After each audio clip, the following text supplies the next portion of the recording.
آپ کو دیکھنا پڑے گا. آن لائن پڑھائی ماحول ہے دیجئے, لیکن آپ وہاں بیٹھیے, آپ کے پاس ٹائم نہیں ہے. آپ اپنی بیوی کو وہاں بٹھائیے کہ میری بچی کے پاس بیٹھے, بھائی کو بٹھائیے کہ وہ آپ کے پاس بیٹھے. 1 گھنٹہ 2 گھنٹہ کمرے میں بند ہو کر وہ پڑھ رہی ہے آن لائن, اور 2 گھنٹے کے بعد پھر پڑھائی ختم, پھر ہاں تھوڑا سا کام کر رہی ہوں. اب کیا کام کر رہی, میں یہ نہیں کہہ رہا ہوں بدگمانی کریے, لیکن یہ دروازے ہیں, دروازے, چور دروازے, چور. سردیوں کے دن کا تو لڑکیاں دعا مانگتی ہیں, اللہ سر کیوں, اچھا موقع ہوتا ہے, لحاف اندر ڈال ڈال کے واٹس ایپ چلاتی ہوں. کون دیکھ رہا ہے, سردی ہے, ہماری بیٹی سو رہی ہے, اور پتہ چلا کہ اندر موبائل چل رہا, واٹس ایپ چل رہا ہے, گفتگو چل رہی ہے. ان چیزوں نے دروازے کھولے. آپ کو معلوم ہے حضرت مریم کی کفالت کر رہے تھے حضرت زکریا, اور جب مریم کے پاس محراب کے اندر, مسجد کے اندر بے موسم پھل آ گئے. بے موسم پھل کا مطلب سمجھ رہے ہیں, سیب کا موسم نہیں سیب دیکھا, کیلے کا موسم نہیں کیلا دیکھا. کس نے, حضرت زکریا نے. سورہ مریم پڑھیے میرے بھائیوں.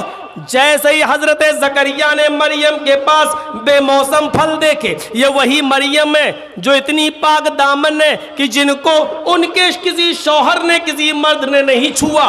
اللہ نے اسی مریم سے عیسیٰ کو پیدا کیا. یہ وہ مریم ہے جن کی پاک دامنی کا اعلان عرش والے نے, اللہ نے کیا ہے. یہ مریم ہے جن کی پاک دامنی کا اعلان اللہ نے کیا. لیکن ان کے پاس مسجد کے اندر جب بے موسم پھل دیکھے, زکریا نے, ان کی سرپرست نے جب بے موسم پھل دیکھے, تو حضرت زکریا کو غصہ آیا. ان پھلوں کو دیکھ کر مریم کی طرف دیکھا, انا لک ھذا, اے مریم یہ کیا ہے, یہ پھل تیرے پاس کہاں سے آ گیا؟ تربوز کا موسم نہیں تربوز دیکھ رہا ہوں, خربوزے کا موسم نہیں خربوزہ دیکھ رہا ہوں, آم کا موسم نہیں آم دیکھ رہا ہوں, یہ بے موسم پھل تیرے پاس کہاں سے آئے؟ نیک تھی, پاک دامن تھی, کسی مرد سے اس نے بات تک نہیں کی تھی, کوئی اس کا بوائے فرینڈ نہیں تھا, اس لیے دل کی آواز دل سے کہتی ہے, اے زکریا, اے میرے سرپرست, آپ نے مجھے پال پوس کر بڑا کیا ہے, میں آپ کو دھوکہ کیسے دے سکتی ہوں؟ یہ کسی لڑکی نے نہیں دیا ہے. یقین کیجئے آپ کی دی ہوئی تعلیم کا اثر میرے اوپر چڑھا رہے گا, یہ کسی بوائے فرینڈ نے نہیں دیا ہے. قالت ہوا من عند اللہ, چیخ کر کہتی ہے مریم, اے میرے سرپرست, یہ اللہ کی طرف سے آئے ہیں, یہ بے موسم پھل کوئی فرشتہ لایا ہے, کسی لڑکے کا اس میں کوئی ہاتھ نہیں. جب مریم کی کلاس لی جا سکتی ہے, جب اللہ کی اس نیک بندی کی کلاس لی جا سکتی ہے, اور اس کا سرپرست بے موسم پھل کے بارے میں مریم سے پوچھ سکتا ہے, تو آپ کو اپنی بیٹیوں پر کیسے بھروسہ ہو گیا ہے؟ کیسے سوال نہیں کرتے, یہ موبائل تیرے پاس کہاں سے آیا ہے؟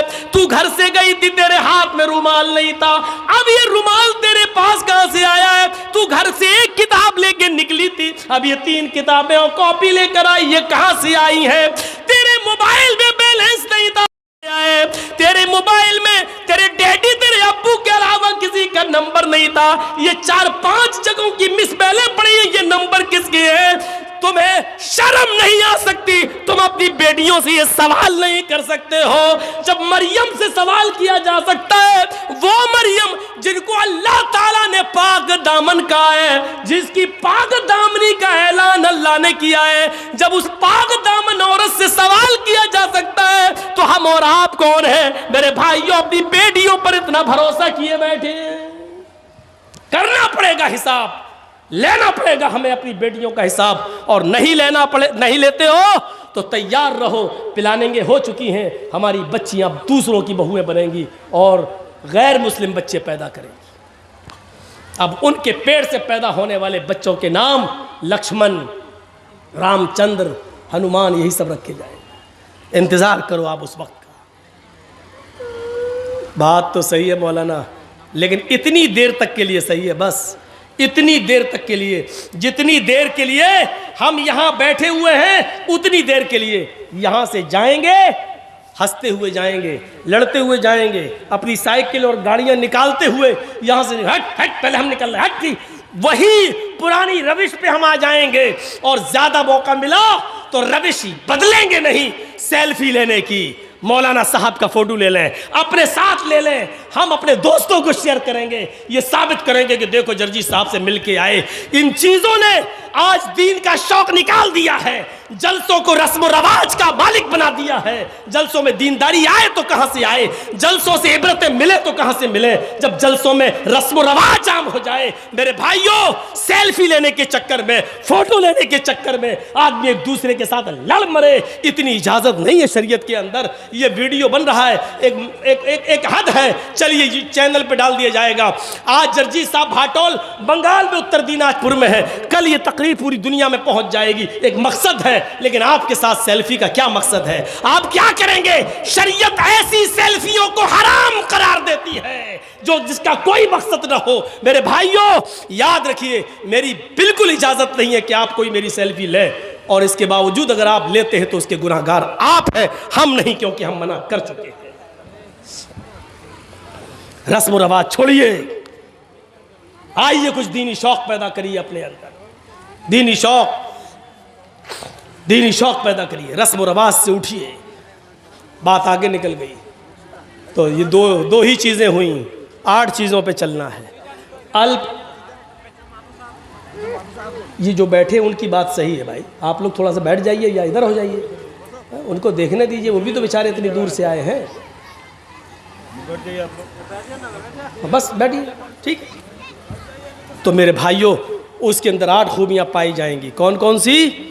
کم بولے گا، دوسری مستقبل کی، فیوچر کی باتیں بتائے گا، تیسری چیز گیانی ہوگا، گیانی۔ اللہ کے رسول صلی اللہ علیہ وسلم کو تو ان پڑھ کہا جاتا ہے، امی، اور مہابھارت کہہ رہی ہو گیانی ہوں گے۔ اس میں کوئی شک نہیں کہ اللہ کے رسول صلی اللہ علیہ وسلم ان پڑھ تھے اس معنی میں کہ آپ کو دنیا میں کسی نے پڑھایا نہیں تھا، آپ کا کوئی استاذ نہیں تھا۔ جب آپ کو یہ کہا جائے کہ امی تھے تو اس کا 2 معنی ہے، ایک معنی تو یہ تھا، اس کا ایک معنی یہ ہے آپ امی تھے نہیں ان پڑھ، اس کا معنی یہ ہوگا کہ آپ کو دنیا میں کسی نے پڑھایا نہیں۔ لیکن ان پڑھ کا مطلب یہ نہیں ہے، نعوذ باللہ، ان پڑھ کی 2 قسمیں ہوتی ہیں۔ ایک تو یہ ہوتا ہے کہ وہ ان پڑھ ہے بیچارہ، جانتا، پڑھا نہیں ہے، اس کو اس کے ماں باپ نے پڑھایا نہیں، لیکن وہ جاہل نہیں ہے، وہ بھائی عقل مندی کی باتیں کرتا ہے، شعور کی باتیں کرتا ہے، اچھا بزنس بھی چلا رہا ہے، اور قاعدے سے بیٹھتا بھی ہے، قاعدے سے بات بھی کرتا ہے۔ تو لوگ کیا کہتے ہیں؟ پڑھا لکھا ضرور نہیں ہے لیکن قاعدے کا ہے، تمیز کا ہے۔ اور ایک ان پڑھ وہ ہوتا ہے جس کو اس کے ماں باپ نے پڑھایا نہیں، اور ساتھ میں اس کو ماحول بھی غلط ملا، کھڑے ہو کے پیشاب کرتا ہوا جا رہا نالی میں۔ ایک دو بچے، ہم بتائیں گے نہیں کہاں کے، اوپر چھت پہ کھڑے ہو کے دیکھتا کوئی آدمی گزر رہا، وہیں سے انہوں نے چڈی اتاری، پیشاب کر دیا، اس کے سر پہ گر رہا۔ ہم لوگوں کے ساتھ ایسا ہو چکا ہے۔ تو ایک یہ ہوتا ہے کہ پڑھایا نہیں ماں باپ نے، دوسرا ان پڑھ بھی بنایا۔ اللہ کے رسول صلی اللہ علیہ وسلم اس معنی میں ان پڑھ تھے کہ دنیا میں کسی نے آپ کو پڑھایا نہیں، لیکن اللہ کے رسول صلی اللہ علیہ وسلم بہت بڑے عالم تھے، آپ سے بڑا عالم کوئی تھا ہی نہیں۔ جب یہ کہا جائے کہ عالم تھے تو پھر پڑھانے والا کون؟ تو اس کا معنی یہ ہوگا کہ اللہ کے رسول صلی اللہ علیہ وسلم کو اللہ نے پڑھایا، اور جس کو اللہ نے پڑھایا ہو اس سے بڑا کوئی عالم ہو سکتا ہے؟ نہیں۔ ان پڑھ تھے، دنیا میں کسی نے نہیں پڑھایا، لیکن آپ سے بڑا کوئی عالم نہیں تھا۔ کیوں؟ کیونکہ اللہ نے پڑھایا، اور خود اللہ تعالیٰ نے فرمایا، سورہ اعلیٰ پڑھیے، سورۃ الاعلیٰ پڑھیے، اور دیکھیے کیا کہا، سَنُقْرِئُكَ فَلَا تَنْسَى، سَنُقْرِئُكَ فَلَا تَنْسَى۔ آئے محمد صلی اللہ علیہ وسلم، ہم آپ کو ایسا پڑھائیں گے کہ آپ بھولیں گے نہیں۔ کیا کہا اللہ نے؟ ہم آپ کو ایسا پڑھائیں گے کہ آپ بھولیں گے نہیں۔ تو اللہ نے کیا کہا؟ ہم پڑھائیں گے۔ تو کس نے پڑھایا نبی کو؟ اللہ نے. اور انسان کو جب پڑھاتا ہے تو اس کا پڑھایا ہوا سبق انسان کو یاد بھی رہتا ہے اور بھول بھی جاتا ہے. مثلا ہمیں ہمارے استاذ نے 20 سال پہلے کیا پڑھایا، آج آدھا یاد ہے آدھا یاد نہیں ہے.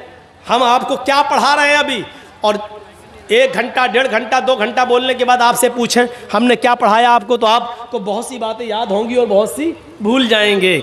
بہت سی آپ باتیں بھول چکے ہوں گے، کیونکہ انسان کو جب پڑھاتا ہے تو پڑھانے والا بھی بھول جاتا ہے اور جس کو پڑھایا گیا ہے وہ بھی بہت سی باتیں بھول جاتا ہے. لیکن جب اللہ کسی بندے کو پڑھاتا ہے تو اللہ تو بھول ہی نہیں سکتا، اور اللہ کا پڑھایا ہوا بندہ بھی اس سبق کو کبھی بھولا نہیں سکتا. سَنُقْرِئُكَ فَلَا تَنْسَىٰ، اے نبی ہم آپ کو ایسا پڑھائیں گے کہ آپ بھولیں گے نہیں. اللہ کے نبی کو جب ان پڑھ کہا جائے تو اس کا مطلب یہ ہوا کہ کسی انسان نے نبی کو نہیں پڑھایا. لیکن جب یہ کہا جائے کہ اللہ کے نبی سے بڑا کوئی عالم نہیں، تو اس کا مطلب یہ ہے کہ اللہ کے نبی کو اللہ تعالیٰ نے پڑھایا، اور جس کو اللہ پڑھائے اس سے بڑا گیانی کوئی ہو سکتا ہے نہیں. تو اللہ کے رسول کو کیا کہا گیا؟ تیسری صفت کہ وہ بہت بڑے گیانی ہوں گے. کیوں گیانی ہوں گے؟ کیونکہ جس کو اس کا رب پڑھائے اس سے بڑا گیان کس کے پاس ہو سکتا ہے؟ کس کے پاس؟ اور آج دیکھ لیجئے میڈیکل سائنس بھی آج محتاج ہے محمد رسول اللہ کی تعلیم. یہ 1400 سال پہلے بتایا تھا نا مسواک کرو، آج میڈیکل سائنس بتلا رہی ہے کولگیٹ کرنے کے نقصان کیا ہے اور نیم کی یا پیپل کی مسواک کرنے کے فائدے کیا ہیں. آج میڈیکل سائنس بتلا رہی ہے. یہ ٹیشو پیپر ہوتے ہیں نا جو آپ اس میں چلے جائیے فلائٹ کے اندر، پلین کے اندر، تو یہ بہت سے رکھے ہوئے ملیں گے، اور ان کے ٹوائلٹ میں چلے جائیے تو یہی سب ملیں گے آپ کو. اٹھائیے اور لیٹرن کرنے کے بعد پوچھ کے وہی پھینک دیجیے. زمانہ کل تک ہنس رہا تھا. اللہ کے رسول صلی اللہ علیہ وسلم نے کہا تھا کہ جب تم استنجا کرنے جاؤ تو مٹی کے 3 ڈھیلے استعمال کر لو، 3 سے کم ڈھیلے استعمال نہیں ہونا چاہیے. مٹی کے ڈھیلوں پر ہنستے تھے لوگ. کیا محمد صاحب نے مٹی کے ڈھیلے ارے پانی نہیں تھا، مٹی کے ڈھیلے بتا رہے ہیں. آج اسی میڈیکل سائنس نے یہ بتا دیا کہ مٹی کے ڈھیلے جراثیم کو، کیڑوں کو، گندے کیڑوں کو اور خطرناک کیڑوں کو مارنے میں زیادہ صلاحیت رکھتے ہیں اور گندگی کو جذب کرنے کی زیادہ صلاحیت رکھتے ہیں. آپ دیکھ لیجئے بہت سے برتنوں کو جب آپ صاف کریں، سرف سے صاف کرنے کے بعد، رن صابن سے صاف کرنے کے بعد بھی چکناہٹ باقی رہ جاتی ہے تو پھر اس کو مٹی لا کر صاف کیا جاتا ہے اور مٹی سے اس چکناہٹ کو دور کیا جاتا ہے، کیونکہ مٹی کے اندر جراثیم کو مارنے کی زیادہ صلاحیت موجود ہے. آج کی میڈیکل سائنس نے اس کو بتا دیا. محمد رسول اللہ صلی اللہ علیہ وسلم سے بڑھ کر کوئی گیانی ہوگا؟ میڈیکل سائنس بتا رہی ہے. ناک میں پانی ڈالو وضو بناتے وقت، چڑھاؤ. جب روزے سے ہو تو زیادہ مت کھینچو، حلق میں چلا جائے گا، اور جب روزے سے نہ ہو تو کھینچو. آج میڈیکل سائنس بتاتی. بابا رام دیو پوچھو کیا، ہاں زکام جس کو ہو گیا ہو یہاں سے پانی ڈالو، یہاں سے نکالو، یہاں سے ڈالو، یہاں سے نکالو. آج بتا رہے 1400 سال پہلے محمد رسول اللہ صلی اللہ علیہ وسلم نے بتا دیا. اور بابا رام دیو تو وہ بتاتا ہے کہ جس کی ناک نہ نکلتی اور نکل جائے، اوم بلوم کرو، ایسے کرو، پہلے ہی پکڑو، کھینچو اندر، اب یہ پکڑ لو اور پھر باہر نکالو، جس کی نہ نکلتی وہ باہر آ جائے. اللہ کے رسول نے مستقل علاج بتایا. گیانی تھے. تیسری چیز ہو گئی وہ گیانی ہوں گے. اور چوتھی چیز شروطو گیانی ہوں گے. اللہ کے نبی یہ باتیں اپنی طرف سے نہیں کہیں گے. شروطو گیانی، شروطو مانی سننا، گیان مانی علم، سن کر علم. یعنی اللہ تعالیٰ جبرائیل کو بتائے گا اور جبرائیل سے سن کر محمد رسول اللہ صلی اللہ علیہ وسلم کو معلوم ہوگا. وَإِ مَا يَنْتِقُ عَنِ الْهَوَىٰ إِنْ هُوَ إِلَّا وَحْيٌ يُوحَىٰ. اپنی طرف سے کچھ نہیں بولتے، جو کچھ بھی بولتے ہیں اللہ کی طرف سے وحی آ جانے کے بعد بولتے ہیں. سن کر گیان ہوگا، اپنی طرف سے کچھ نہیں بولیں گے. 4 چیزیں ہو گئیں. اب ان 4 کو ایک طرف رکھ دو. 5ویں چیز پر آئیے، بڑی زبردست ہے. پراکرمی، وہ بہت بڑے بہادر ہوں گے. بہادر نبی کی بہادر امت آج کہاں ہے؟ آپ نے بھی آندولن کیا تھا نا سی اے اور NRC پر، لیکن دیکھ لو کیا ہوا. ایک ان کو دیکھ لو، جو کسان لوگ کر رہے ہیں، دونوں آندولن. ہاں فرق اتنا ہے کہ جتنا ہنگامہ ابھی ہوا ہے اتنا ہنگامہ اگر آپ لوگوں نے کیا ہوتا تو گولیاں چل گئی ہوتی. اور ہوا، فیروز آباد میں کتنی گولیاں چلیں، شاہین باغ میں کتنی گولیاں چلیں، دلی کے اندر کیا کیا ہوا، پورا فساد، وہ سب پلاننگ، منصوبے سب. لیکن آج بڑا پھونک پھونک کے قدم رکھا جا رہا ہے. ایسا نہ ہو یہ حالات. امتیاز تو بڑھتا جاتا ہے، آپ کے ساتھ ہمارے ساتھ امتیاز بڑھتا جاتا ہے، کیونکہ ہم لوگ میم مسلمان سے جڑے ہوئے ہیں، اس لیے ہمارے ساتھ یہ سلوک تو ہونا ہی ہے اور ہوتا ہے. لیکن دیکھیے میرے بھائیوں اور غور کرو، بہادر نبی کون ہوں گے؟ بہادر. اللہ کے نبی صلی اللہ علیہ وسلم اتنے بہادر کہ جب اکیلے تھے اور لوگ ابو طالب کے پاس آئے، کہنے لگے اے ابو طالب پانی حد سے آگے چڑھ گیا ہے، آپ کا بھتیجا ہمارے معبودوں کو بہت برا بھلا کہتا ہے، اب آپ اپنے بھتیجے کو میرے حوالے کیجیے، ہم اس کو ماریں گے، ہم اس کو قتل کریں گے.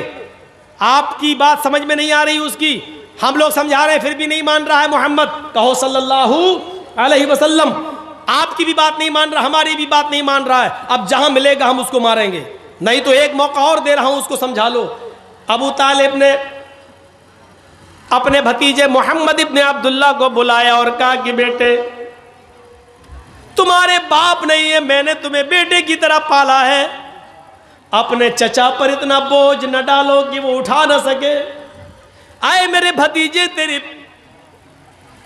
پیشانی سے، تیرے سر سے اگر خون کا ایک قطرہ گرے گا تو تیرا چچا ابو طالب اس دنیا سے رخصت ہو جائے گا. آئے میرے بھتیجے، آج یہ کافر لوگ پھر آئے تھے اور مجھ سے کہہ رہے تھے کہ آخری مرتبہ سمجھا لو، اور اگر نہیں مانتا ہے تو آپ ہٹ جاؤ، جہاں ملے گا ہم اس کو ماریں گے. اے میرے بھتیجے مان جاؤ، میرے اوپر اتنا بوجھ نہ ڈالو کہ میں اس کو برداشت نہ کر سکوں، چھوڑ دو ان کو ان کے حال پر. آپ کے ساتھ اس وقت کوئی نہیں تھا ابو بکر کے علاوہ اور آپ کی بیوی خدیجہ کے علاوہ. ذرا تصور کیجئے کہ اس وقت ابو طالب نے کیا یہ جملہ جب کہا تو اللہ کے نبی کی زبان سے جو جملہ نکلا اس کو سنو، جو آپ کی بہادری پر دلالت کرتا ہے. اے چچا جان، آج کے بعد میں آپ کے اوپر بوجھ نہیں بنوں گا، آپ اپنے آپ کو مجھ سے الگ کرنا چاہتے ہیں تو کر لیجئے، لیکن آپ یہ چاہتے ہیں کہ میں اس دعوت کو دینا چھوڑ دوں جو اللہ نے میرے اوپر فرض کی ہے، جس کو پہنچانا مجھ پر میری ذمہ داری ہے. رہی ان کی بات، یہ کہتے ہیں کہ جہاں ملے گا تو ماریں گے، تو سنیے میرے چچا جان، اس ذات کی قسم جس کے قبضے میں میری جان ہے، یہ کافرین مکہ 9,30,00,000 میل کی بلندی پر جائیں اور سورج کو توڑ کر لائیں اور میرے دائیں ہاتھ پر لا کر رکھ دیں، اور 2,40,000 میل کی اونچائی پر جائیں اور چاند کو توڑ کر لائیں اور میرے بائیں ہاتھ پر لا کر رکھ دیں. قسم اس ذات کی جس کے قبضے میں میری جان ہے، یہ کافروں کے لیے سورج کا اکھاڑ لانا اور چاند کا توڑ لانا آسان ہے، یہ ایسا کر سکتے ہیں، لیکن میرے لیے یہ آسان نہیں ہے کہ میں دین کی دعوت چھوڑ دوں. میں اس کے باوجود دعوت دیتا رہوں گا، آگے آپ کی مرضی، آپ میری مدد کریں یا نہ کریں، اللہ ہمارا حامی و ناصر ہے. یہ کہہ کر اللہ